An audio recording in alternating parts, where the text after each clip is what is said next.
kembali belajar bersama Bu An. Bagaimana kabar anak-anak hari ini? Sehat semua? Semoga hari ini anak-anak tetap sehat dan juga semangat dalam belajar. Kali ini Bu An akan membahas materi buku tematik kelas 2, tema 1 hidup rukun, subtema 3 hidup rukun di sekolah pembelajaran 5. Materi ini ada di halaman 124 sampai dengan 128. Baik anak-anak, Ibu langsung ke pembahasan materi ini.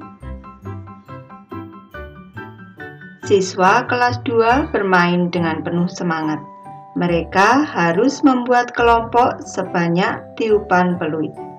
Perhatikan permainan mereka. Permainan membuat kelompok. Mari melakukan permainan berpasangan. Ikuti petunjuk gurumu. Ibu bacakan aturan permainannya, anak-anak.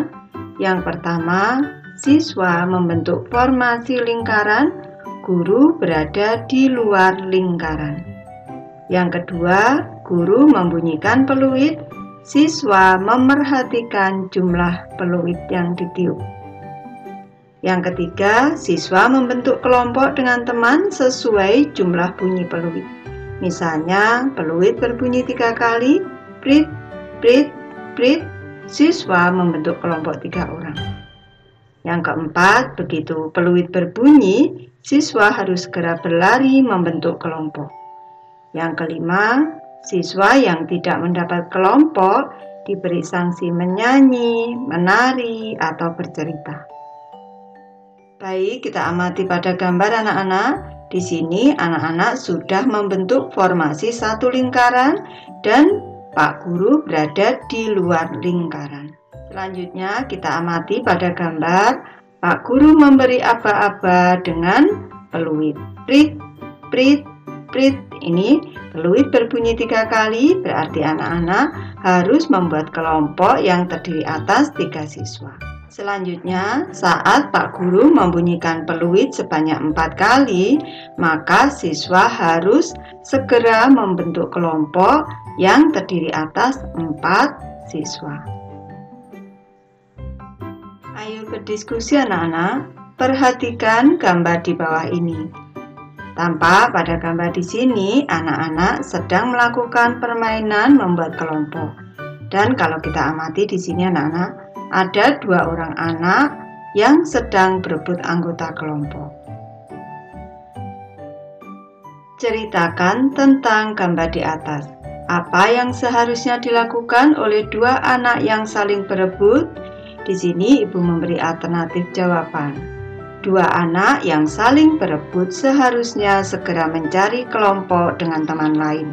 Atau bisa juga mereka berdua membentuk satu kelompok dan segera mencari teman lain agar kelompoknya lengkap. Mereka harus tetap menjaga persatuan dalam permainan. Perhatikan gambar berikut. Tampak pada gambar setelah melakukan permainan membuat kelompok, ini teman yang tadinya berebut, ini akhirnya mereka saling berjabat tangan, mereka saling memaafkan anak-anak. Saling memaafkan dapat menjaga persatuan dan kesatuan. Menjaga persatuan dan kesatuan di sekolah merupakan perbuatan terpuji. Perbuatan tersebut sesuai dengan pengamalan sila ketiga Pancasila. Tuliskan bunyi sila ketiga Pancasila. Tentu anak-anak sudah tahu bahwa simbol sila ketiga Pancasila adalah pohon beringin dan bunyi sila ketiga Pancasila adalah Persatuan Indonesia. Beri tanda centang pada kolom yang tepat. Perbuatan yang sesuai atau tidak sesuai sila ketiga Pancasila. Sikap yang pertama anak-anak, melakukan piket kelas bersama-sama. Ini menunjukkan sikap persatuan dan kesatuan di sekolah. Sesuai sila ketiga Pancasila. Berarti kita centang sesuai anak-anak. Sikap kedua, hanya mau berteman dengan teman satu suku. Membeda-bedakan teman Sesuai karena berbeda suku, ini tidak sesuai sila ketiga Pancasila karena tidak menunjukkan sikap persatuan. Ini tidak sesuai, Ibu centang. Sikap ketiga, melakukan upacara bendera dengan tertib. Melakukan upacara bendera dengan tertib ini menunjukkan sikap cinta tanah air. Ini sesuai dengan sila ketiga Pancasila. Ibu centang sesuai di sini anak-anak. Sikap keempat, menjaga kebersamaan dengan seluruh siswa yang berbeda-beda suku bangsa. Menjaga persatuan meskipun mereka berbeda-beda suku bangsa, ini menunjukkan sikap menjaga persatuan dan kesatuan. Sesuai sila ketiga Pancasila. Ibu centang anak-anak sesuai? Tuliskan contoh pengalaman sila ketiga Pancasila di sekolah. Baik, di sini Bu memberi contoh anak-anak. Contoh pengamalan sila ketiga Pancasila. Yang pertama, bekerja sama dengan teman dalam mengerjakan tugas kelompok tanpa membeda-bedakan suku. Ini menunjukkan sikap menjaga persatuan dan kesatuan tanpa membeda-bedakan suku. Yang kedua, melaksanakan tugas upacara bendera dengan sungguh-sungguh. Apabila anak-anak mendapat tugas dalam upacara bendera, harus melaksanakan dengan sungguh-sungguh. Ini menunjukkan sikap cinta tanah air. Dan yang ketiga, memakai baju batik sesuai seragam yang berlaku di sekolah. Apabila di sekolah anak-anak diwajibkan memakai baju batik sebagai seragam, maka kita harus dengan bangga memakai baju batik, bangga memakai produksi dalam negeri atau buatan dalam negeri. Ini menunjukkan sikap cinta tanah air. Ini sesuai dengan sila ketiga Pancasila. Ceritakan pengalamanmu menerapkan nilai-nilai sila ketiga Pancasila di sekolah. Sampaikan ceritamu di depan kelas dengan percaya diri. Baik, di sini Bu memberi contoh anak-anak. Di sekolahku akan diadakan perayaan Hari Proklamasi Kemerdekaan. Teman-teman sekelasku bersiap untuk menghias kelas. Kami dibagi dalam beberapa kelompok. Kelompokku terdiri atas 5 orang. Kami bertugas menghias kelas dengan bendera merah putih. Kami teman satu kelompok bekerja sama menyusun bendera merah putih dari plastik dengan benang.